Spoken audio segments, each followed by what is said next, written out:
Hi, this is your host Swapnil Bharti, and we are here at KubeCon and CloudNativeCon in Salt Lake City, in Utah. And today we have with us once again Arun Gupta, VP of Developer Program at Intel. Arun, it's great to have you back on the show. I'm very happy to be here. Thank you. It's my pleasure. And I'm kind of used to this look every November. So talk about why are you doing this? Yeah, this I've done this for over a decade now, and this is about No Shave November, and that's the movement started many years ago to really promote men's health.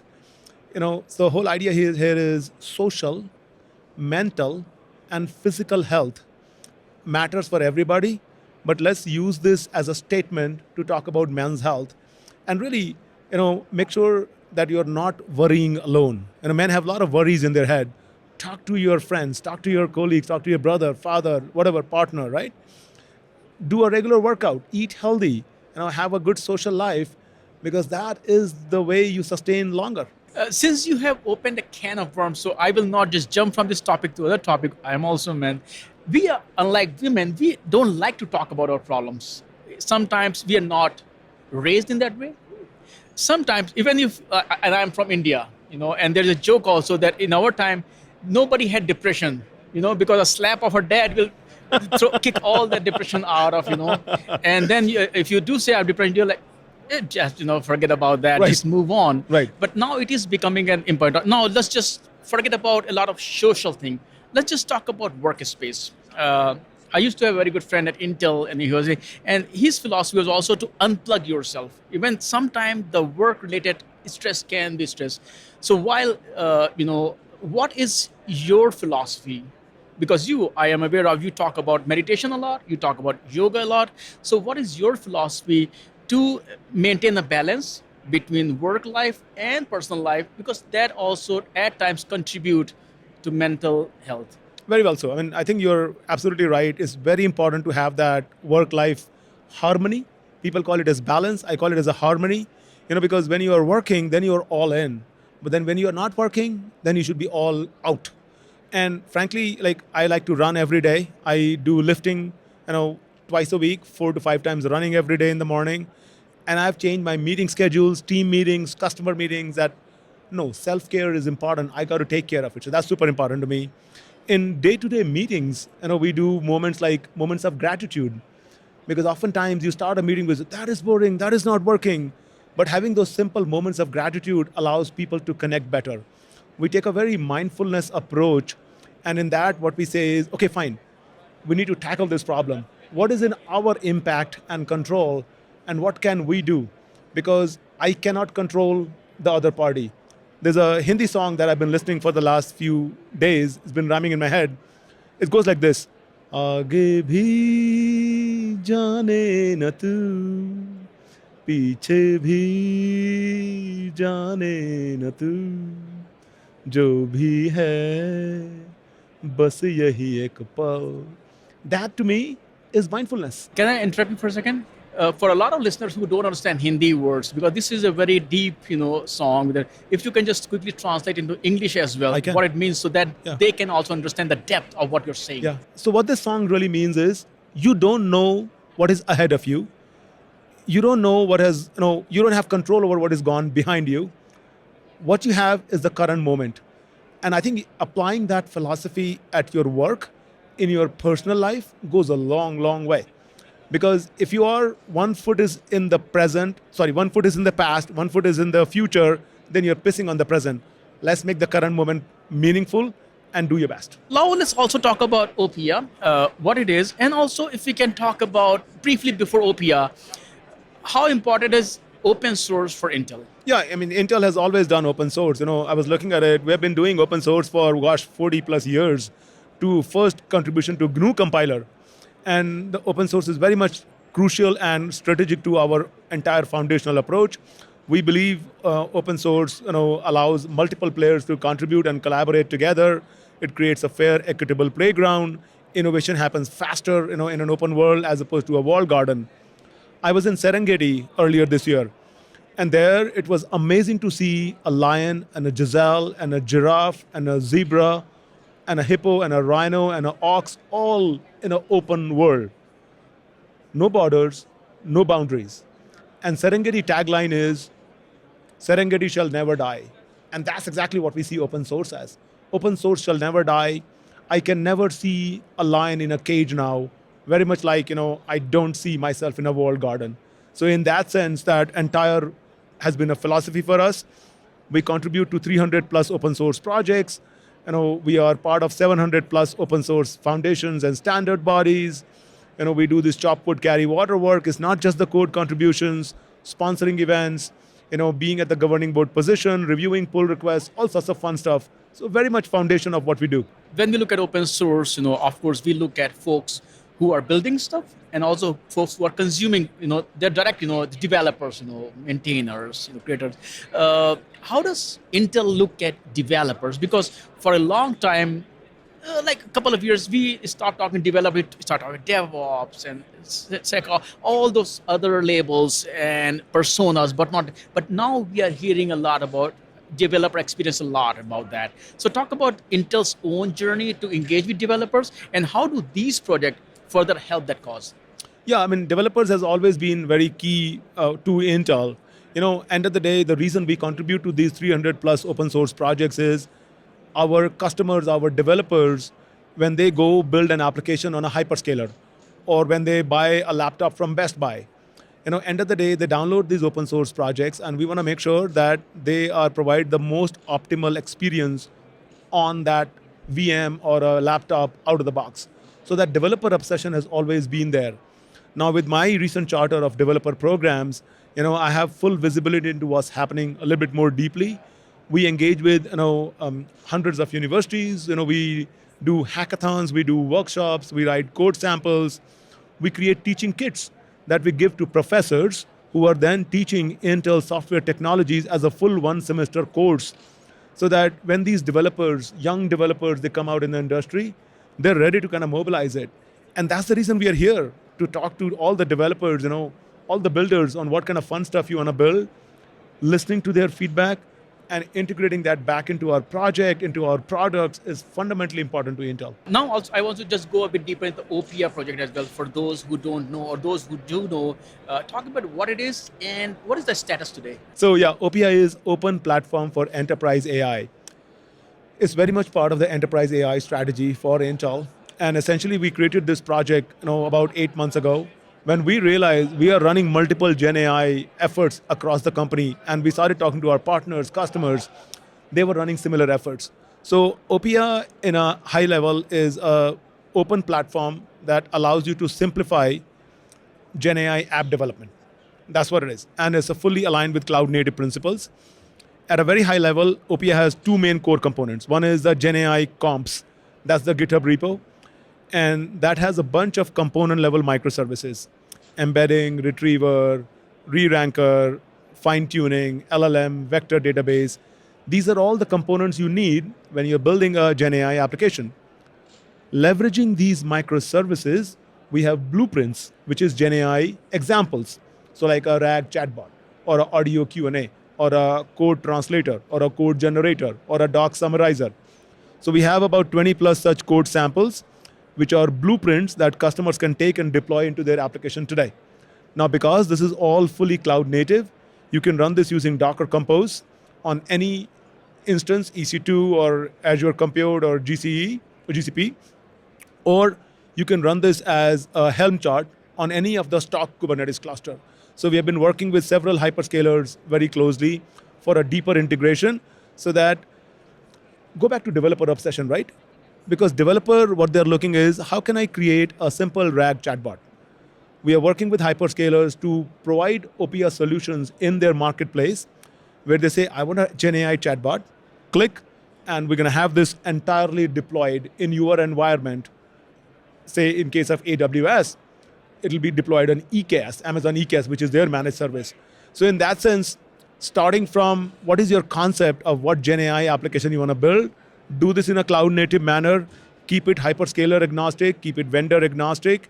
Even though Intel created project, we have seen very good traction. We have 45 plus partners to OPIA now, including AMD, who's going to do the testing and the validation. We're talking to other hardware vendors as well. So we've seen pretty good traction over the course. What kind of evolution you're seeing of KubeCon as the market is also evolving, because early days Kubernetes was for stateless workloads. Now it's about stateful workloads. And just like the Linux kernel, the original idea of Kubernetes or Borg was different. And now suddenly, when you put something in open source, the way people start using it, you cannot even imagine. And same thing is happening at the edge. They are like even small Kubernetes. Right. So how you have seen the whole evolution of Kubernetes, and how you see Intel continues to play a very active role in this space? Yeah, I mean, Kubernetes has definitely continued to evolve. As you said, rightly yourself, right? Stateless, stateful, and then over a period of time, now supporting all the AI workloads.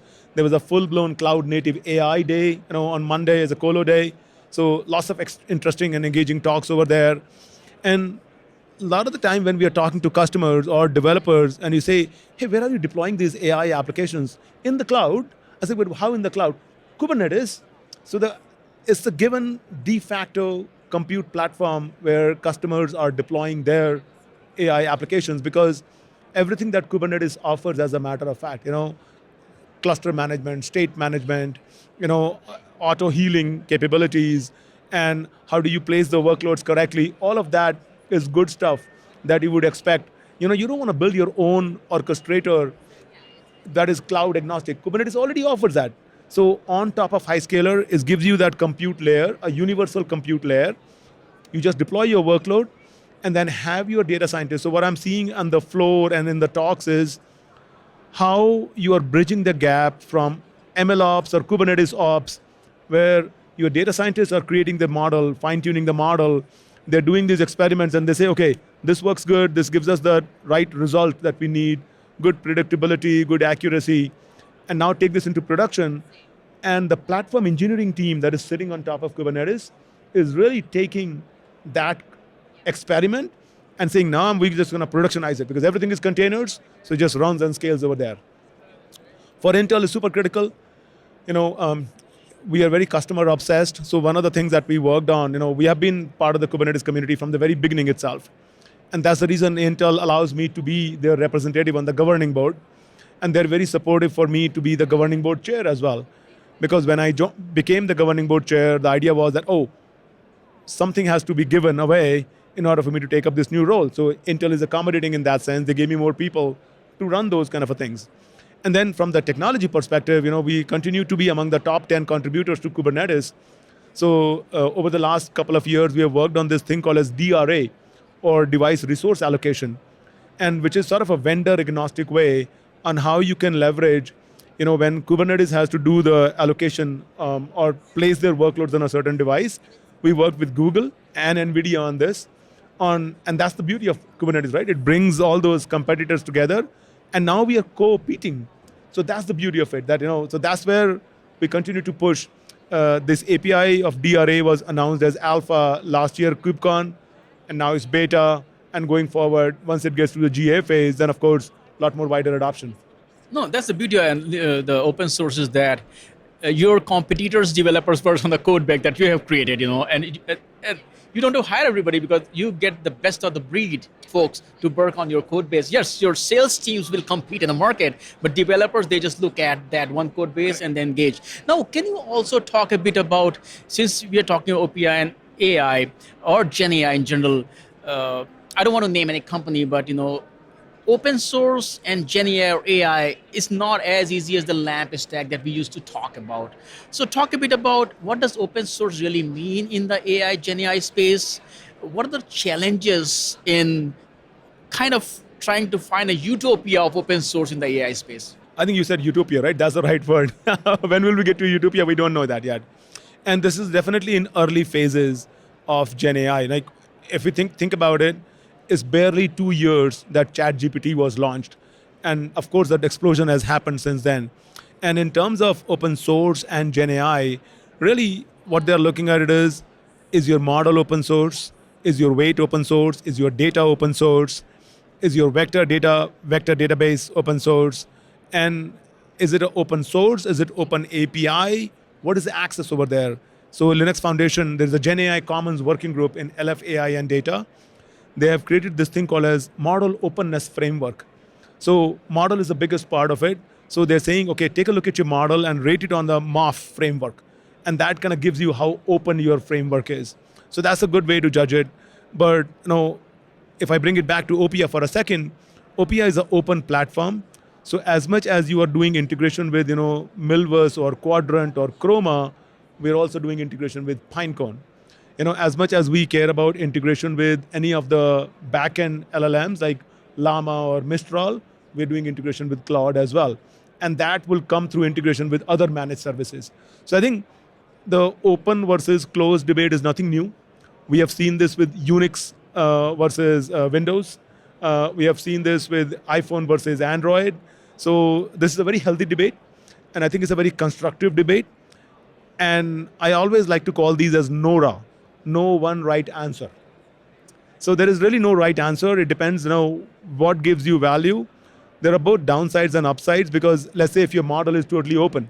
If it's open, then maybe you can explain the results better, but that makes it that much more accessible to the bad actors as well. So how do you prevent that? How do you build guardrails around that? But then if you are on the closed side, that means you're really, really reliant upon the vendor to do the innovation for you. So I think there is really NORA, as we say. When we look at AI, Gen AI, the adoption is growing. There are some genuine concerns which has nothing to do with the core development. It is more about consumption. It is more about ethical AI. It could be more about responsible AI. Also, sometimes when we look at, Chat GPT, with open source, we created the whole Creative Commons. So you respect my copyright law. But some of those things, they don't respect those copyright law.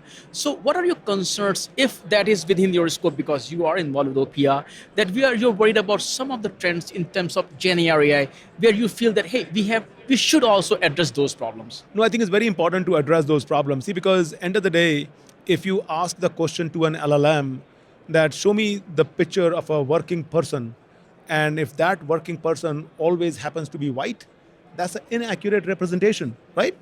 How do you explain that model? What is the explainability? What data set did you train on? So I think Intel in that sense have a very strong bias towards an open model, and we really believe in responsible AI and ethical AI. We have deep teams in Intel labs that work on that element. How do we make sure this is ethical and responsible? So that's a critical element of it. And that's where the conflict happens, right? In case of closed source vendor, whatever they believe is responsible. But in case of open source, you can actually see what responsible means and how they have done this. So I think responsibility goes all up and down the stack, and how much of this is available and visible and exposed is a critical element. So as you said, OPIA, it's 8 months old, it's still a baby. Can you talk about what kind of folks are looking at it? If you can share, depending on name, use cases where you're seeing OPI is already been used. I think one of the most exciting use case for us is, for customers, it's very easy to start with, a managed service. And, they get a quick response. It's very easy for them to get started. But then they realize, the app is getting popular, but now they're charged cost per token. And that becomes expensive for them right away. And the performance scales, all of that is good part, but they want to bring the TCO down. And that's where we are seeing a lot of OPIA adoption. And what happens is, if you look at a managed service, Azure OpenAI, for example, not to pick on them, but just one example. It is embedding a retriever, a re-ranker, a LLM, and a vector database all combined into one with a single API abstraction. So with that, what we're seeing traction is, our sales team is excited because now they can bring that API and they can break it apart into these multiple microservices that exist in OPIA, and they can run it on a Xeon instance on Azure. Two big advantages. First of all, because of open source, the cost is significantly down. And second is, the customer have full control of their data.